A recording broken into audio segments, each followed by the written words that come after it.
হৰে কৃষ্ণ প্ৰিয় ভক্তসকল, আহক আজি আমি শ্ৰীমদ ভগৱদ গীতাৰ প্ৰথম অধ্যায় বিখাত যুগৰ দ্বিতীয় আৰু তৃতীয় শ্লোক দুটি আলোচনা কৰোঁ।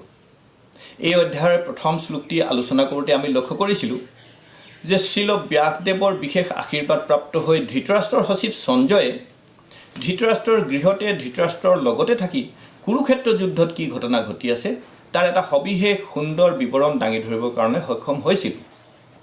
আৰু সেই সময়তে ধৃতৰাষ্ট্ৰই সঞ্জয়ক এটা প্ৰশ্ন কৰিছিলে, হে সঞ্জয়, যুদ্ধক্ষেত্ৰত যুদ্ধ কৰাৰ মানসেৰে উপস্থিত হোৱাৰ পিছত মোৰ পুত্ৰসকল আৰু পাণ্ডুৰ পুত্ৰসকলে কি কৰিলে? আমি এই শ্লোকটো আলোচনা কৰোঁতে, এই প্ৰশ্নটো আলোচনা কৰোঁতে এটা লগতে চৰ্চাও কৰিছিলোঁ যে আচলতে ধৃতৰাষ্ট্ৰৰ এই প্ৰশ্নটোৰ মাধ্যমেদি সেই মানুহজনৰ মানসিকতাটোও প্ৰকাশ পাইছে। আচলতে ধৃতৰাষ্ট্ৰৰ নামটো এটা অৰ্থবহ নাম। ধৃত মানে ধৰি ৰখা আৰু ৰাষ্ট্ৰ মানে ৰাজ্যখন, অৰ্থাৎ যিজন ব্যক্তিৰ ৰাজ্যখন ধৰি ৰখা এটা প্ৰৱণতা আছে, অথবা যিজন ব্যক্তিৰ সদায় ৰজা হৈ থকাৰ এটা আকাংক্ষা আছে, তেওঁৰ নামেই ধৃতৰাষ্ট্ৰ। যে কি নহওক, আমি এই ধৃতৰাষ্ট্ৰৰ প্ৰশ্নটোৰ উত্তৰ সঞ্জয়েনো কি বুলি দিলে সেই বিষয়ে আজি আলোচনা কৰোঁ। আহক ভগৱদ গীতাৰ প্ৰথম অধ্যায়ৰ দ্বিতীয় শ্লোকটো এতিয়া পঢ়োঁ।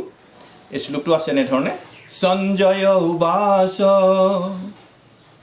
দৃষ্টা তু পাণ্ডৱানীকম ব্যুৰম দুৰ্যোধনস্তদা আচাৰ্যমুপসংগম্য ৰাজা বচনমব্ৰবীৎ।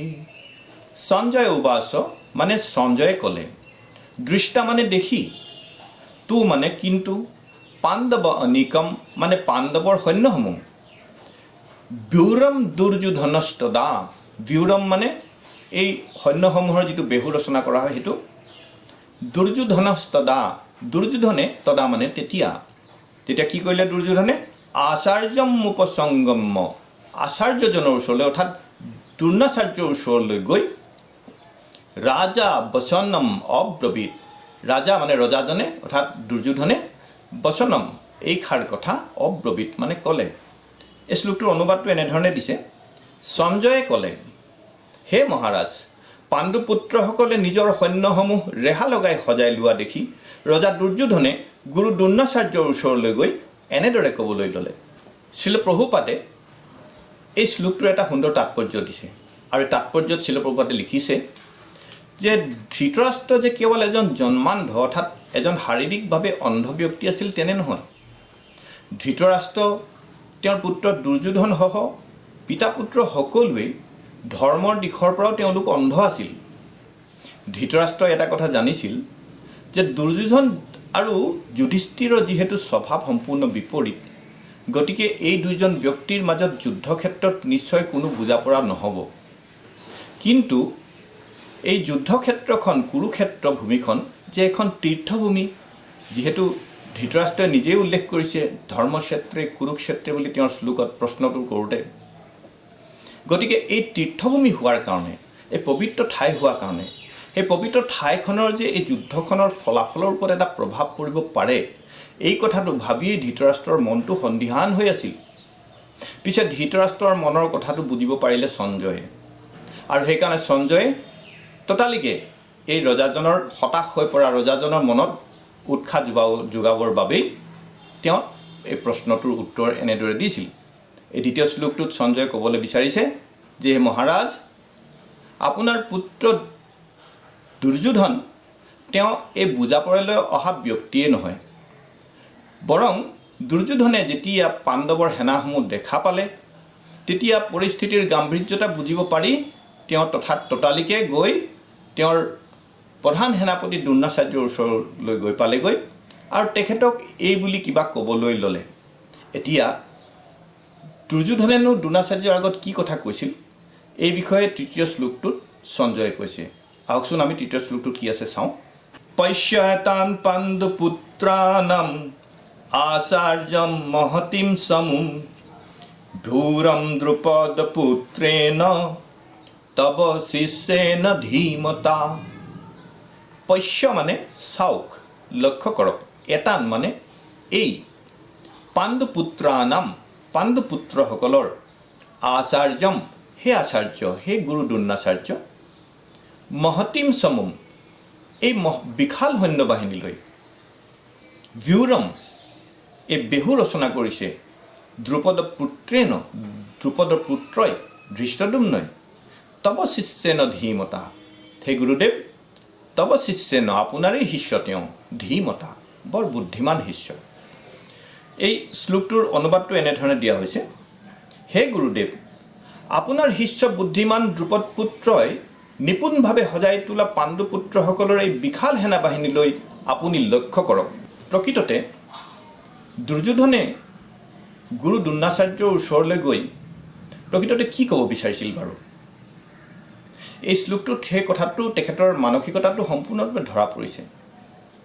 তেওঁ গুৰু দ্ৰোণাচাৰ্যই পূৰ্বতে কৰি অহা কিবা ভুল এটা আঙুলিয়াই দিবলৈ গৈছিল কৈছে যে হে গুৰুদেৱ আপুনি এই পাণ্ডুপুত্ৰসকলৰ সেনাবাহিনীলৈ চাওক আৰু এই সেনাবাহিনীসমূহ যে সুন্দৰভাৱে সজাই তুলিছে যিজন ব্যক্তি তেওঁলৈ চাওক প্ৰকৃততে দুৰ্যোধনে যে সন্মুখত সেনাবাহিনীসমূহ দেখা পাইছিল ইতিমধ্যে তেওঁৰ লগতে থকা অন্যান্য যোদ্ধাসকল ভীষ্ম পিতামহ দ্ৰোণাচাৰ্য সকলোৱে দেখা পাইছিল কিন্তু তথাপিতো দুৰ্যোধনে গৈ পেলাই যে আকৌ দ্ৰোণাচাৰ্যক কৈছেগৈ যে সেনাবাহিনীসমূহলৈ চাওক তাৰ অৰ্থটো ইয়াতে লুকাই আছে তেওঁৰ কথাটোতে আচলতে সেনাবাহিনীবোৰতো দেখা পাইছেই কিন্তু সেই সেনাবাহিনীবোৰ যে কোনে সুন্দৰভাৱে বেহু ৰচনা কৰি সজাই থৈছে সেই ব্যক্তিজনলৈ চাওক দুৰ্যোধনে এতিয়া সেই কথাটো কৈছে যে ব্যুৰম দ্ৰুপদ পুত্ৰেণ এই পাণ্ডৱৰ সেনাসমূহৰ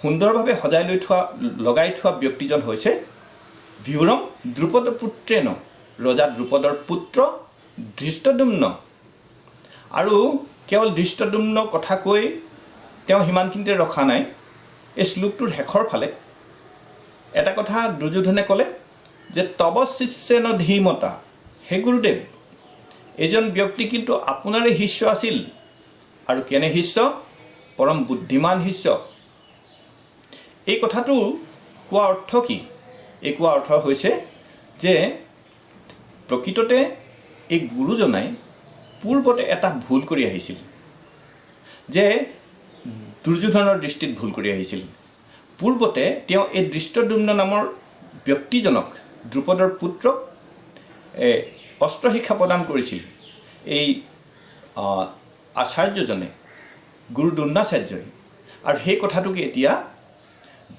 দুৰ্যোধনে তেওঁক ভুলটো আঙুলিয়াই দিব গৈছে যে আপুনি শিকোৱা কৌশলেৰে এতিয়া এই ধৃষ্টদ্যুম্নই আমাৰ বিৰুদ্ধে পাণ্ডৱৰ সেনাসমূহ ইমান সুন্দৰভাৱে সজাই তুলিছে হে গুৰুদেৱ আপোনাৰ মোৰ বিৰুদ্ধে যুদ্ধ দিবৰ বাবে এনেকৈ ধৰণে কৈছে দুৰ্যোধনে জানিছিল যে দ্ৰোণাচাৰ্যও এইটো কথা গম পাইছিল যে এই যে ধৃষ্টদ্যুম্ন যিজনক তেওঁ শিষ্য হিচাপে এসময়ত গ্ৰহণ কৰিছিলে দ্ৰোণাচাৰ্যই এইটো কথা জানিছিল যে এই ধৃষ্টদ্যুম্নই সেই দ্ৰোণাচাৰ্যৰ জীৱনলৈ এদিন মৃত্যুৰ বিভীষিকা নমাই আনিব আৰু দ্ৰোণাচাৰ্যৰ মৃত্যুৰ কাৰণ হৈছে এই ধৃষ্টদ্যুম্ন এই কথা জনাৰ পিছতো এই উদাৰ ব্ৰাহ্মণজনে সেই শিষ্যজনক তেওঁ গ্ৰহণ কৰি তেওঁক অস্ত্ৰবিদ্যা শিকাইছিল আৰু সেইকাৰণে দুৰ্যোধনে আজি গুৰুজনক ভুল দেখুৱাই দিছে ভুল আঙুলিয়াই দিছে তেওঁ পূৰ্বতে কৰি অহা ভুলটো এতিয়া এই যে গোটেই কাহিনীটোৰ অন্তৰালত বৰ ধুনীয়া ঘটনা এটা আছে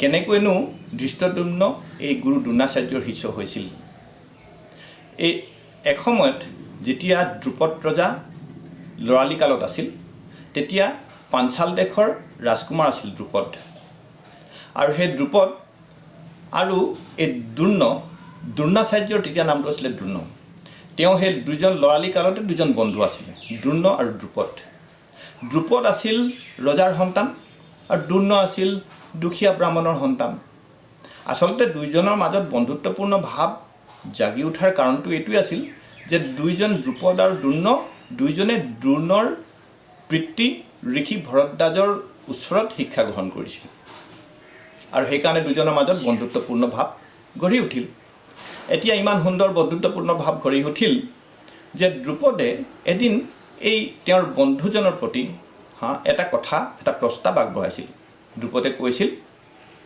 হে মোৰ প্ৰিয় বন্ধু দ্ৰোণ, মই যেতিয়া ডাঙৰ হ'ম আৰু মই দেশৰ ৰজা হ'ম, তেতিয়া মই মোৰ দেশৰ আধাভাগ ৰাজ্য তোমাক দি দিম।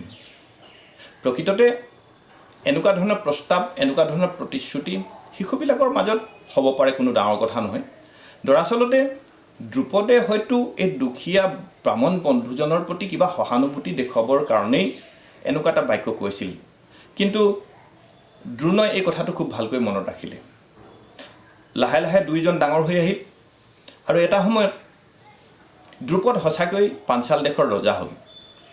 যেতিয়া তেওঁ ৰজা হ'ল, তেতিয়া দ্ৰোণই ভাবিলে যে মোৰ বন্ধুজন ৰজা হ'ল, দেশৰ ৰজা হ'ল, এতিয়া তেওঁ যে আগতে এটা মোক প্ৰতিশ্ৰুতি দিছিল, প্ৰস্তাৱ দিছিলে, সেইটো যিহেতু দ্ৰুপদে নিজৰ ফালৰ পৰাই দিছিল, গতিকে সেই কথাটো যদি মই দ্ৰুপদ ৰজাৰ ওচৰত গৈ পিনি এতিয়া উল্লেখ কৰোঁগৈ, তেওঁক স্মৰণটো দিওঁ, মনত পেলাই দিওঁ, যে তেওঁ হয়তো এইটো কথালৈ বেয়া নাপাব। কাৰণ কিয়, তেওঁতো নিজেই এইটো কথা প্ৰস্তাৱটো মোক দিছিল। এইভাৱে ভাবি সৰল চিতীয়া মনৰ দ্ৰোণই সঁচাকৈ গৈ দ্ৰুপদ ৰজাৰ ওচৰ পালেগৈ। দ্ৰুপদ পাঞ্চাল দেশৰ ৰজা, আৰু ৰাজ কাৰেঙত গৈ দ্ৰোণই ৰজাজনৰ ওচৰত গৈ পিনি মনত পেলালে, হে মহাৰাজ, আপুনি ল'ৰালি কালত মোৰ বন্ধু আছিল আৰু মই আপুনি একেলগতে মোৰ পিতৃ ভৰদ্বাজ, ঋষি ভৰদ্বাজৰ ওচৰত আমি শিক্ষা গ্ৰহণ কৰিছিলোঁ। আৰু সেই সময়তে আপুনি মোক এটা প্ৰস্তাৱ দিছিলে, এটা প্ৰতিশ্ৰুতি দিছিল যে আপুনি ডাঙৰ হৈ যেতিয়া ৰজা হ'ব, তেতিয়া আপোনাৰ দেশৰ পৰা মোক কিবা দিব। মই আজি এইটো কথালৈ আপোনাৰ ওচৰলৈ আহিলোঁ, পিছে মই আপোনাক এনেই মনত পেলাই দিব বিচাৰিছোঁ, আপুনি যি ভাল দেখে। এনেকৈ বুলি যেতিয়া দ্ৰোণই দ্ৰুপদৰ আগত এই কথাখিনি ক'লে, দ্ৰুপদে তেতিয়া অলপ মনত খুব বেয়া পালে, অসন্তোষ কৰিলে আৰু তেওঁ মনে মনে ক্ৰোধিত হৈ উঠিল। আৰু দ্ৰুপদ ৰজাই মনতে হয়তো ভাবিলে যে এই দুখীয়া ব্ৰাহ্মণ বন্ধুজন মোৰ শিশুকালৰে এটা, ল'ৰালি কালৰ এটা যিটো নেকি ভিত্তিহীন এটা প্ৰতিশ্ৰুতি, এনে প্ৰতিশ্ৰুতিটোৰ গইনা লৈ আজিৰ দিনত তেওঁ ইমান দিনৰ মূৰত মোৰ ওচৰলৈ আহিছে আৰু এইটোৰ গইনা লৈ পিনি তেওঁ মোৰ পৰা কিছু সুবিধা আদায় কৰিব বিচাৰিছে। হয়তো এনেকৈ দ্ৰুপদে ভাবিলে। সেইকাৰণে দ্ৰুপদৰ মনটো বেয়া হৈ উঠিল এই বন্ধুজনৰ প্ৰতি, আৰু তেতিয়া তেওঁ সেই বন্ধুজনক ভাল ব্যৱহাৰ কৰিব নোৱাৰিলে। তেওঁক অলপমান তিৰস্কৃতৰ হোৱাত কিবা কিবি কথা ক'লে আৰু তাৰ পৰা সুদামুখে তেওঁক বিদায় দি পঠালে। লজ্জিত হৈ দ্ৰোণ নিজৰ ঘৰলৈ ঘূৰি আহিল। তাৰপিছত পৰৱৰ্তী কালত অৱশ্যে দ্ৰোণই বৰ ধুনীয়া এটা সুযোগ পালে, এটা সুবৰ্ণ সুযোগ পালে যে ভগৱানৰ অৱতাৰ পৰশুৰামৰ পৰা অস্ত্ৰ শিক্ষা লাভ কৰা। তো ভগৱানৰ অৱতাৰ পৰশুৰামৰ চৰণত সম্পূৰ্ণৰূপে দ্ৰোণই নিজকে সমৰ্পিত কৰি খুব সুন্দৰভাৱে পৰশুৰামৰ ওচৰত তেওঁ সকলো বিদ্যাৰ ৰহস্য তেওঁ আয়ত্ত কৰি ল'লে আৰু পৰশুৰামকো গুৰু হিচাপে তেওঁ সন্তুষ্ট কৰিলে। সুন্দৰভাৱে সকলো শিক্ষা লাভ কৰাৰ পিছত দ্ৰোণ এজন প্ৰতাপী যোদ্ধা, এজন বিখ্যাত যোদ্ধাৰূপে প্ৰসিদ্ধ হ'ল। আৰু সুন্দৰভাৱে তেওঁ যে আহৰণ কৰিছে এই জ্ঞানখিনি, এই কথাটো সমস্ত জগততে বিয়পি পৰিল, তেওঁৰ খ্যাতি সকলো ঠাইতে বিয়পি পৰিল। এই সময়ত হস্তিনাপুৰৰ ভীষ্ম পিতামহে কথাটো গম পালে আৰু ভীষ্ম পিতামহে ভাবিলে যে দ্ৰোণক আমি এই আমাৰ ৰাজপুত্ৰসকলক, অৰ্থাৎ পাণ্ডুৰ পুত্ৰসকল আৰু ধৃতৰাষ্ট্ৰৰ পুত্ৰসকলক অস্ত্ৰ শিক্ষা দিয়াবৰ বাবে তেওঁক আমি নিযুক্ত কৰিব পাৰোঁ। এই কথা ভাবি পিতামহে গৈ দ্ৰোণৰ ওচৰ পালেগৈ আৰু দ্ৰোণৰ ওচৰত নিজৰ প্ৰস্তাৱটো ৰাখিলে আৰু দ্ৰোণে এই প্ৰস্তাৱটো সুন্দৰভাৱে গ্ৰহণ কৰিলে। কৰি পেলাই দ্ৰোণক তেনেকৈ ধৰণে ভীষ্ম পিতামহে নিযুক্ত কৰিলে এই পাণ্ডু পুত্ৰসকল আৰু ধৃতৰাষ্ট্ৰৰ পুত্ৰসকলক অস্ত্ৰ শিক্ষা দিবৰ বাবে। আৰু এনেধৰণে ৰাজপুত্ৰসকলক অস্ত্ৰ শিক্ষা দিবৰ আৰম্ভ কৰিলে দ্ৰোণই, আৰু সেই সময়তে দ্ৰোণৰ নামটো দ্ৰোণাচাৰ্য হ'ল। দ্ৰোণ আচাৰ্য, আচাৰ্য মানে যিজনে আচৰণ কৰি আচৰণৰ মাধ্যমেদিও শিক্ষা দিয়ে। আচলতে তেওঁলোকে যি কথা কয় সেইটো আচৰণ কৰে, সেইকাৰণে তেওঁলোকক আচাৰ্য বুলি কোৱা হয়। যিয়ে নহওক, এনেধৰণে খুব আন্তৰিকতাৰে দ্ৰোণাচাৰ্যই এই ৰাজপুত্ৰসকলক, শিশুসকলক সুন্দৰভাৱে এই অস্ত্ৰবিদ্যাত শিকালে আৰু তেওঁলোকক পাৰ্গত কৰি তুলিলে। আৰু এই পাণ্ডুপুত্ৰসকল আৰু কৌৰৱৰ সন্তানসকলেও সুন্দৰভাৱে তেওঁৰ চৰণত শৰণাপন্ন হৈ দ্ৰোণাচাৰ্যৰ পৰা সুন্দৰভাৱে সকলো শিক্ষা, সকলো বিদ্যাৰ ৰহস্য আৰু যুদ্ধবিদ্যাৰ যিমান কৌশল সকলোবিলাক আয়ত্ত কৰিব পাৰিলে। এনেধৰণে যেতিয়া বহুদিন গ'ল আৰু এই শিক্ষাৰ শেষ হৈ আহিল, তেতিয়া পাণ্ডুপুত্ৰসকল আৰু ধৃতৰাষ্ট্ৰৰ পুত্ৰসকলে তেওঁলোকে দ্ৰোণাচাৰ্যৰ ওচৰলৈ গৈ দ্ৰোণাচাৰ্যক ক'লেগৈ, তেওঁৰ ওচৰত শৰণাপন্ন হৈ ভাৱেৰে আঁঠু লৈ পিনি তেওঁৰ ওচৰত ক'লে যে হে গুৰুদেৱ, আপুনি অতি আন্তৰিকতাৰে আমাক ইমান সুন্দৰভাৱে এই আপোনাৰ অস্ত্ৰবিদ্যাৰ সকলো ৰহস্য শিকাই দিলে। এতিয়া আমাৰ সময় যে আমি আপোনাৰ প্ৰতি কৃতজ্ঞতাৰূপে আমি কিবা গুৰুদক্ষিণা দিব লাগে। আমি কেনেধৰণে কি গুৰুদক্ষিণা দি আপোনাক সন্তুষ্ট কৰিব পাৰিম, এনেকৈ ধৰণে তেওঁলোকৰ নিজৰ ইচ্ছা প্ৰকাশ কৰিলে গুৰুজনাৰ ওচৰত। তেতিয়া গুৰু দ্ৰোণাচাৰ্যই ক'লে, হে বাচাহঁত, তোমালোকে মোক অন্য একো বস্তু দি পেলাই গুৰুদক্ষিণা দিয়াৰ কোনো প্ৰয়োজন নাই।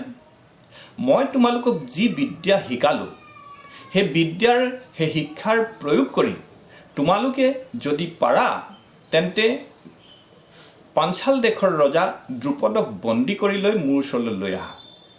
এই বুলি কোৱাত এই আদেশ শিৰোধাৰ্য কৰি সেই শিষ্যসকলে, পাণ্ডুৰ পুত্ৰসকল আৰু ধৃতৰাষ্ট্ৰৰ পুত্ৰসকলে গৈ পাঞ্চাল দেশত পালেগৈ আৰু ৰজা দ্ৰুপদৰ লগত যুদ্ধ কৰি ৰজা দ্ৰুপদক সঁচাকৈয়ে বন্দী কৰি তেওঁলোকে লৈ আহি সেই বন্দী দ্ৰুপদক গুৰু দ্ৰোণাচাৰ্যৰ চৰণত অৰ্পণ কৰিলে।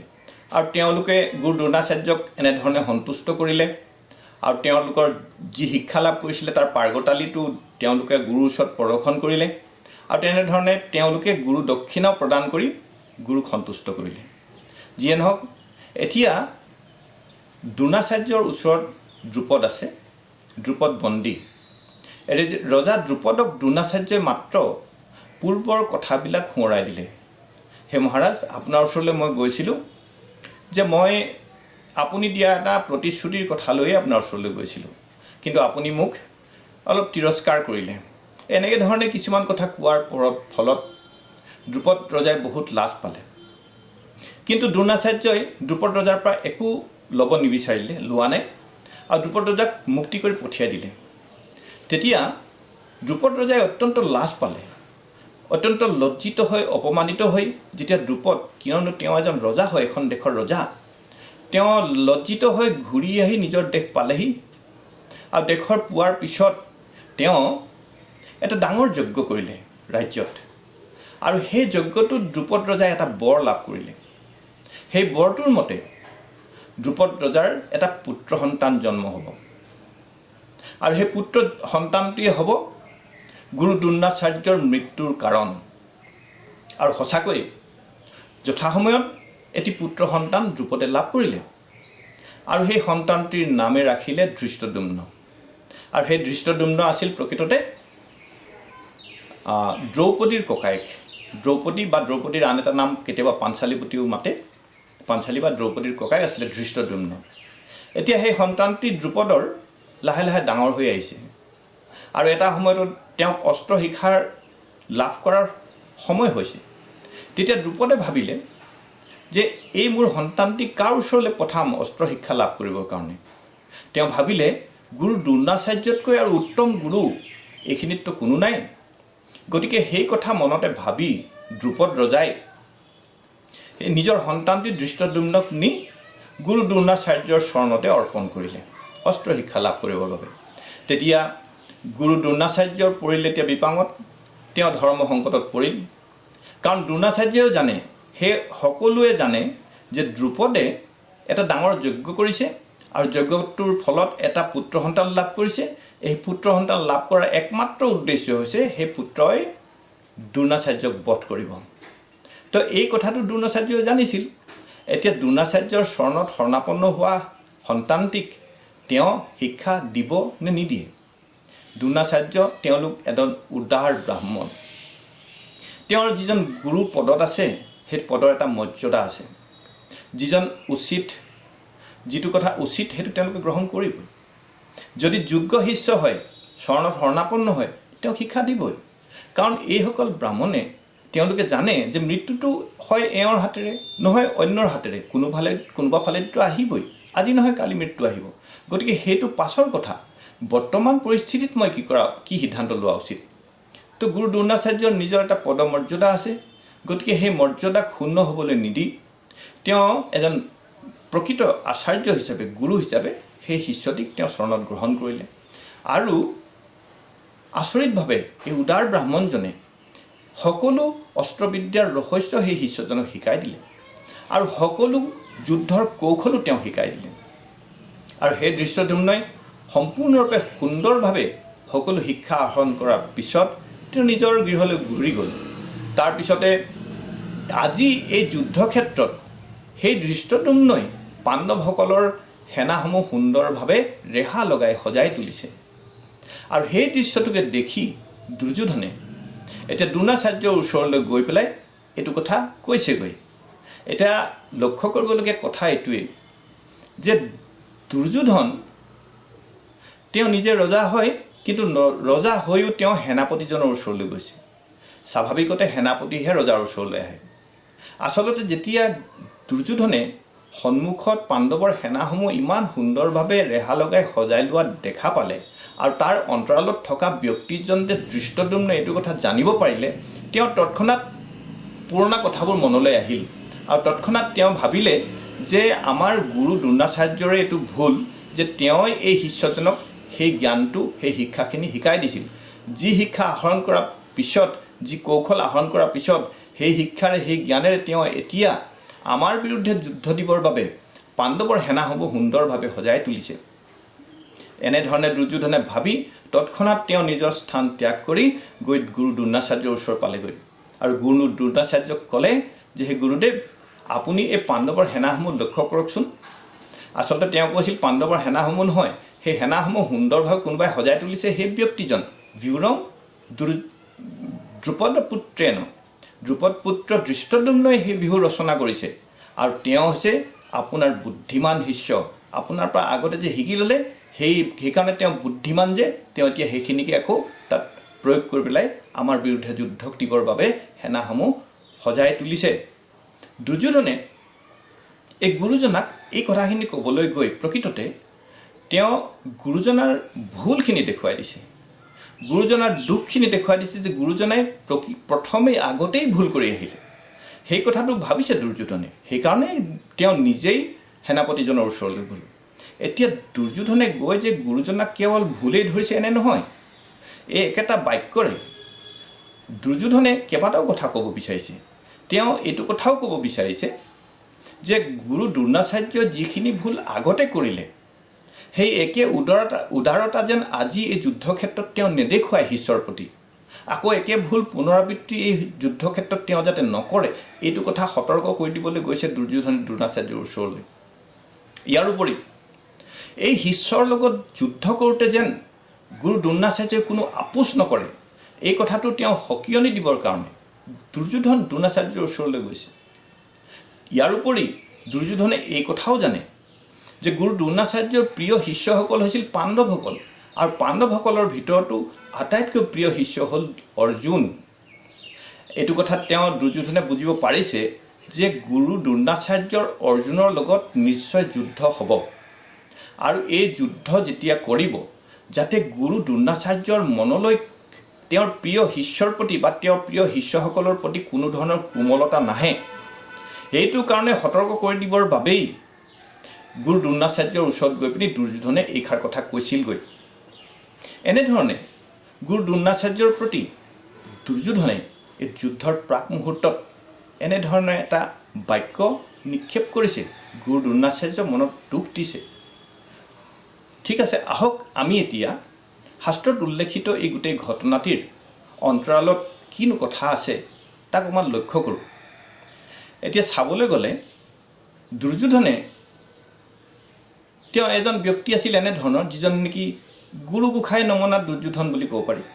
গুৰু গোসাঁই নমনা দুৰ্যোধনে যে কেৱল ইমান দিনে পাণ্ডৱসকলক কেৱল অবিচাৰ আৰু অত্যাচাৰ কৰি আহিছিল, কেৱল সিমানেই নহয়, এই দুৰ্যোধনে নিজৰ পিতৃৰ পিতৃ অৰ্থাৎ পিতামহ আৰু তেনেধৰণৰ দেশৰ যিসকল বয়োজ্যেষ্ঠ মন্ত্ৰী পৰিষদ আছিল সকলোকে তেওঁ শাসন কৰি ৰাখিছিল আৰু সেই সকলো ব্যক্তিক দুৰ্যোধনৰ মতেৰে চলিবলৈ তেওঁলোকক বাধ্য কৰি ৰাখিছিল। সেই দুৰ্যোধনে আজি এই যুদ্ধৰ প্ৰাক মুহূৰ্তত গুৰু দ্ৰোণাচাৰ্যৰ ওচৰলৈ গৈ আজি গুৰুজনকো তেওঁ ভুল আঙুলিয়াই দিছে আৰু গুৰুজনৰ মানে যাতে গুৰুজনে পুনৰাই সেই ভুল নকৰে তাৰ কাৰণে এবাৰ সতৰ্কও কৰি দিছে। এতিয়া এটা কথা মন কৰক, আমি সাধাৰণতে যিকোনো এটা কাম যেতিয়া হাতত লওঁ, নতুন কাম এটা আৰম্ভ কৰিবৰ সময়ত যিকোনো ধৰ্ম অৱলম্বী লোকে, যিকোনো ব্যক্তিয়ে এবাৰ ভগৱানক স্মৰণ কৰা যায়। কি কাৰণে? যাতে আমি কামটো ভালকৈ আৰম্ভ কৰিব পাৰোঁ আৰু ভালকৈ সুচাৰুৰূপে আমি কামটো শেষ কৰিব পাৰোঁ। কিন্তু দুৰ্যোধনে এজন ৰজা হৈ আজি এখন বিশাল যুদ্ধৰ সন্মুখত আহি উপস্থিত হৈছে, তেওঁ যুদ্ধ আৰম্ভ কৰিব এতিয়া। সেই মুহূৰ্তত দুৰ্যোধনে কি কাম কৰিলে? দুৰ্যোধনে এজন উদাৰ, এজন নৈষ্ঠিক ব্ৰাহ্মণক, এজন নিষ্ঠাৱান গুৰুৰ প্ৰতি তেওঁ এটা অনৈতিক আচৰণ প্ৰদৰ্শন কৰিলে আৰু সেই গুৰুজনৰ মনত কষ্ট দিছে, দুখ দিছে। এতিয়া এই গোটেই কথাখিনি যদি আমি চালি জাৰি চাওঁ, এই শাস্ত্ৰত যে বিভিন্ন ধৰণৰ ঘটনাবিলাক উল্লেখ কৰা থাকে, এই ঘটনাবিলাকৰ মাধ্যমেদি আচলতে আমাক শাস্ত্ৰবিলাকে কিছুমান শিক্ষা দিব বিচাৰে, যাতে আমি শাস্ত্ৰবোৰ পঢ়ি তাৰ পৰা কিবা শিক্ষা আহৰণ কৰিব পাৰোঁ, কিবা নীতি শিক্ষা। আৰু সেইবিলাক আমাৰ শিক্ষা আমাৰ জীৱনত প্ৰয়োগ কৰি আমাৰ সমাজ, আমাৰ নিজকে সংশোধন কৰিব পাৰোঁ, সমাজখনক সংশোধন কৰিব পাৰোঁ, সংস্কাৰ কৰিব পাৰোঁ। এনেকুৱা ধৰণৰ প্ৰকৃততে শাস্ত্ৰত গোটেইবোৰ কথাতে কিবা আমাৰ শিক্ষণীয় বিষয় থাকে। আমাৰ দৃষ্টিত কেতিয়াবা কিছুমান মানুহে শাস্ত্ৰৰ কিছুমান কথা ভাল, কিছুমান কথা বেয়া বুলি উল্লেখ কৰে। প্ৰকৃততে তেনেকুৱা কথা নহয়। ভাল বেয়া দুখ গুণ আমাৰ হৃদয়ৰ বস্তু, সেইকাৰণে আমাৰ হৃদয়ত ভাল বেয়া থকাৰ কাৰণে আমি শাস্ত্ৰবিলাকক ভাল বেয়া বাছ বিচাৰ কৰোঁ। প্ৰকৃততে শাস্ত্ৰবোৰ তেনেকুৱা নহয়, সেইবোৰ সদায় শুদ্ধ। সদায় প্ৰতিটো মুহূৰ্ততে প্ৰতিটো কথাতে ভাল বেয়া আমাৰ দৃষ্টিত যদিও ভাল বেয়া, প্ৰতিটো কথাৰ পৰাই আমাক কিছুমান শিক্ষাই দিব বিচাৰে। যিয়ে নহওক, এতিয়া এই গোটেই ঘটনাটোৰ পৰা আমি কেনে এটা শিক্ষা লাভ কৰিব পাৰোঁ? আমি দেখা পালোঁ যে দুৰ্যোধনে তেওঁৰ পিতৃ পিতামহকতো অৱজ্ঞা কৰিছে, তেওঁলোককতো অৱমাননা কৰিছে, তেওঁলোককতো তেওঁ শাসনেই কৰি ৰাখিছে। আৰু অন্যহাতেদি আজি এই যুদ্ধক্ষেত্ৰত, যুদ্ধৰ প্ৰাক মুহূৰ্তত আহি তেওঁৰ নিজৰ যিজন শিক্ষাগুৰু, তেওঁৰ সন্মুখত উপস্থিত হৈ তেওঁকো অৱমাননা কৰিছে। এতিয়া এটা কথা মন কৰিবলগীয়া যে দুৰ্যোধনে এই যুদ্ধক্ষেত্ৰখনত উপস্থিত হৈ যদি তেওঁ এই যুদ্ধখন আৰম্ভ হোৱাৰ আগতে ভগৱানৰ নাম ল'লেহেঁতেন, বাৰু এইটো বাদেই দিয়ক, তেওঁ ভগৱানৰ নাম নলয়। আৰু তেওঁ ভগৱানৰ নাম নলয় আৰু তেওঁ যে কিবা মংগলাচৰণ কৰিব, কিবা পবিত্ৰ কিবা মন্ত্ৰ এফাকি উচ্চাৰণ কৰিব, সেইটো দূৰৰে কথা। তেওঁ যদি সেইখিনি বাদো দিয়ক, তথাপিতো যদি তেওঁ নিজৰ পিতৃ আৰু পিতামহৰ যদি চৰণ দুখানি স্মৰণ কৰি তাৰ পৰা অকণমান আশীৰ্বাদ ল'লেহেঁতেন, সেইটোও ভাল কথা আছিল। কিন্তু সেইটোও হৈ নুঠিল দুৰ্যোধনৰ। অৱশেষত তেওঁৰ সন্মুখত যিজন গুৰু আছে, স্বয়ং গুৰু এতিয়া তেওঁৰ সন্মুখত যুদ্ধক্ষেত্ৰত, যুদ্ধৰ প্ৰাক মুহূৰ্তত স্বয়ং গুৰুজন তেওঁৰ সন্মুখত উপবিষ্ট হৈ আছে, বিৰাজমান গুৰুজন। আৰু দুৰ্যোধনে সেই গুৰুজনৰ পৰা যি শিক্ষা আহৰণ কৰিছিলে, অস্ত্ৰ শিক্ষা, আজি দুৰ্যোধনেও সেই অস্ত্ৰ শিক্ষা লৈ পিনি এজন প্ৰসিদ্ধ যোদ্ধা হিচাপে আহি এই যুদ্ধক্ষেত্ৰত উপনীত হৈছে। যুদ্ধক্ষেত্ৰত তেওঁ সেই শিক্ষাকে প্ৰয়োগ কৰিবৰ কাৰণে। আৰু এই সময়ত দৰাচলতে দুৰ্যোধনে সেই গুৰুজনাৰ চৰণ স্পৰ্শ কৰি তেওঁৰ ওচৰত নিজৰ শ্ৰদ্ধা নিবেদন কৰি সেই গুৰুজনৰ পৰা আশীৰ্বাদ লোৱাৰ প্ৰয়োজন আছিল। কিন্তু অৱশেষত সেইখিনিও তেওঁৰ হৈ নুঠিল। ওলোটাই সেই গুৰুজনৰ প্ৰতি তেওঁ অপমানহে কৰিলে আৰু তেওঁ সেই গুৰুজনক অৱমাননা কৰিলে। আৰু সেই গুৰুজনৰ প্ৰতি তেওঁ এনে এটা বাক্য নিক্ষেপ কৰিলে, যিটো বাক্যই নেকি বহু অৰ্থ বহন কৰি লৈ গৈছে, একাধিক অৰ্থ বহন কৰিছে। তেওঁ যিটো বাক্য ক'লে, বিউৰম দুৰ্যোধনস্তদা, নহয়, কৈছে যে বিউৰম দ্ৰুপদ পুত্ৰেণ তব শিষ্যান ধীমতা। এই বাক্যটোৰে দুৰ্যোধনে ক'ব বিচাৰিছে যে হে গুৰুদেৱ, আপুনি পূৰ্বতে এটা ভুল কৰি আহিছিল, সেই ভুলটো দুৰ্যোধনে এই বাক্যটোৰ মাধ্যমেদি তেওঁক পুনৰ স্মৰণ কৰাই দিব বিচাৰিছে। আকৌ দুৰ্যোধনে সেই ভুলটো যেন এই যুদ্ধক্ষেত্ৰত আকৌ গুৰুজনাই নকৰে, সেইটো কথাও এই বাক্যটোৰে তেওঁ মনত পেলাই কথাটো তেওঁক সতৰ্কও কৰি দিব বিচাৰিছে। আকৌ দুৰ্যোধনে সেই একেটা বাক্যৰে এইটো কথাও উল্লেখ কৰিব বিচাৰিছে, এইটো পৰোক্ষভাৱে এইটো কথাও ইংগিত দিব বিচাৰিছে যে এই তেওঁৰে শিষ্যসকলৰ লগত যুদ্ধ কৰোঁতে যেন তেওঁ কোনো যুদ্ধত আপোচ নকৰে অথবা হৃদয়ত কোনো কোমলতা আহিবলৈ নিদিয়ে। ইয়াৰ উপৰি দুৰ্যোধনে এই গোটেই বাক্যটোৰে এই কথাটোও বুজাব বিচাৰিছে যাতে গুৰুজনে এইটো কথা বুজিব পাৰে যে দুৰ্যোধন হ'ল ৰজা। এই যুদ্ধক্ষেত্ৰত দ্ৰোণাচাৰ্যই যাতে দুৰ্যোধনৰ মনটোৰে যি বিচাৰিছে সেইমতেই কামখিনি কৰি যায়। এই গোটেইখিনি কথা এটা বাক্যৰ মাজেদি দুৰ্যোধনে গুৰু দ্ৰোণাচাৰ্যক বুজাব বিচাৰিছে। এনেধৰণে এনেকুৱা এটা বাক্য কৈ দুৰ্যোধনে গুৰুজনাৰ হৃদয় ভেদ কৰিছে আৰু তেওঁক এটা প্ৰচণ্ড আঘাত কৰিছে মনত। এতিয়া এই সময়ত আপুনি ভাবক, আমি ভাবোঁ আহক যে দুৰ্যোধনে সমুখ সমৰত যুদ্ধখনৰ প্ৰাক মুহূৰ্তত এনে কিছুমান অনৈতিক কাৰ্য, অবিবেচক কাৰ্য কৰিছে। গতিকে এই যুদ্ধখনত বাৰু দুৰ্যোধন জয়ী হ'ব পাৰিবনে? স্বাভাৱিকতে সেই প্ৰশ্নটোৰ উত্তৰ হ'ব যে তেওঁ নোৱাৰে। আমি চাওঁ যে এনেধৰণৰ কাম কৰি এজন ব্ৰাহ্মণৰ প্ৰতি, এজন গুৰুৰ প্ৰতি এনে এটা অনৈতিক আচৰণ প্ৰদৰ্শনেৰেই প্ৰকৃততে দুৰ্যোধনে নিজৰ বাবে কিছুমান অমংগলকে নিমন্ত্ৰণ কৰিব বিচৰা নাই জানো বাৰু? যিয়ে নহওক, এতিয়া আমি ইয়াৰ পৰা কি শিক্ষা পাব লাগে? আমি আমাৰ সমাজখনলৈ আহক। আমাৰ যিখন সমাজত আমি আছোঁ, এতিয়া আমি লক্ষ্য কৰোঁ আমাৰ সমাজতো এনে কিছুমান সন্তান আছে যি নেকি মাক বাপেকৰ কেৱল দুখহে দৰ্শন কৰে, মাক দেউতাকৰ গুণবিলাক তেওঁলোকে নেদেখে। আৰু এনে সন্তানে সাধাৰণতে যিসকল গুৰু থাকে সেই গুৰুসকলকো অৱজ্ঞাই কৰে, কাৰণ তেওঁৰ স্বভাৱেই এনেকুৱা।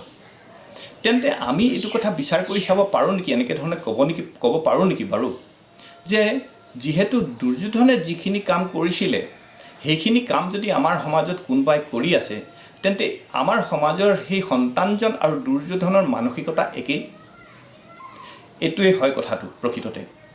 তেন্তে এতিয়া এই কথাটো আমি কিয় উল্লেখ কৰিছোঁ যে প্ৰকৃততে পিতৃ মাতৃৰ প্ৰতি, গুৰুজনাৰ প্ৰতি এজন শিষ্যৰ দায়বদ্ধতা থাকে। বিশেষকৈ পিতৃ মাতৃৰ প্ৰতি এজন সন্তানৰ যিটো সম্বন্ধ, সেইটো এটা অতি তাৎপৰ্যপূৰ্ণ, অতি গুৰুত্বপূৰ্ণ সম্বন্ধ।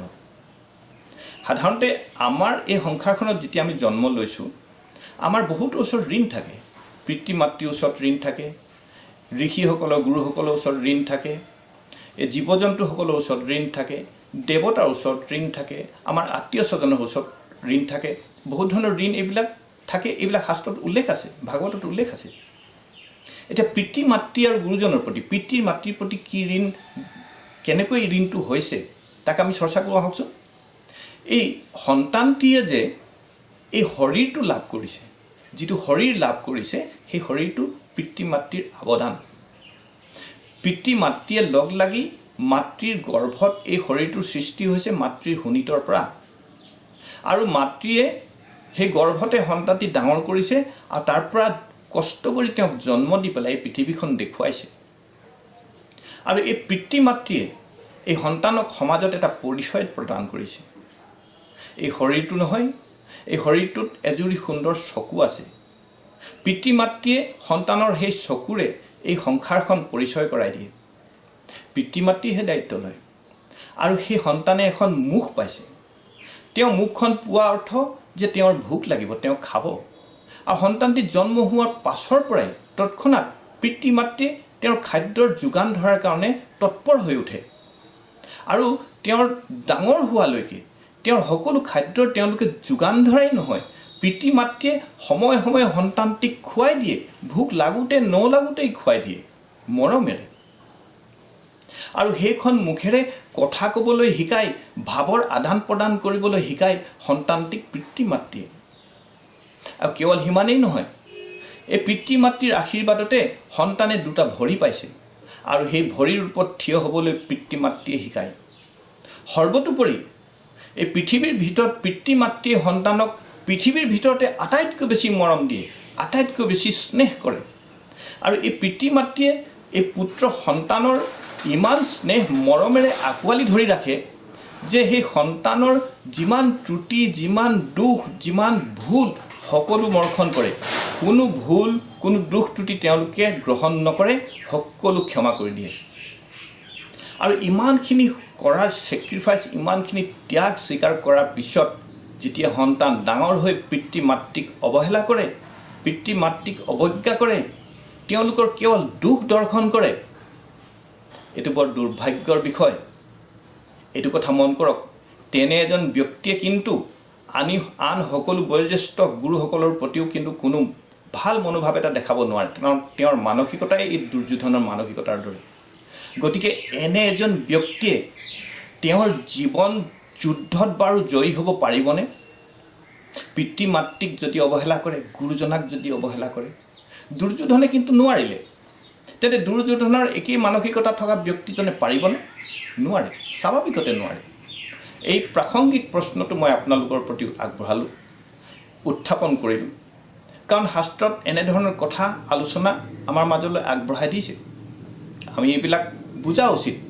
যেতিয়াই শাস্ত্ৰই দুৰ্যোধনৰ নিচিনা এটা দুচৰিত্ৰৰ কথা উল্লেখ কৰে, তাৰ লগতে কিন্তু যুধিষ্ঠিৰৰ নিচিনা এজন সাধু পুৰুষৰ কথা উল্লেখ কৰে আৰু দুইজনৰ মাজত পাৰ্থক্য দেখুৱাই তাৰ পৰা আমাক শিক্ষা দিয়ে আমি কেনেকৈ ধৰণৰ হোৱা উচিত, আমি সমাজখনৰ সন্তানসকলক কেনেকৈ গঢ় দিয়া উচিত। আমাৰ এই দুখ ক্ৰুটিবিলাক যিবিলাক আছে সমাজত, সেইবিলাক আমাৰ নিজৰে দুখ ক্ৰুটি। এইবিলাক কেনেকৈ সংস্কাৰ কৰিব পাৰি, এইবিলাকৰ সমিধানবিলাকো আমাক শাস্ত্ৰই দিব। গতিকে আহক আমি এই শাস্ত্ৰবিলাক চৰ্চা কৰি যাম আৰু আমি সময়ে সময়ে য'ত যেনেকৈ ধৰণে প্ৰসংগ এইবিলাক উত্থাপন হয় তেনেকৈ ধৰণে আমি শাস্ত্ৰবোৰ চৰ্চা কৰি আমি যত্ন কৰিম আমি নিজকে সংশোধন কৰিবৰ কাৰণে। তেন্তে আজি আমি ইমানতে সামৰণি মাৰিছোঁ। আপোনালোকক বহুত ধন্যবাদ। হৰে কৃষ্ণ।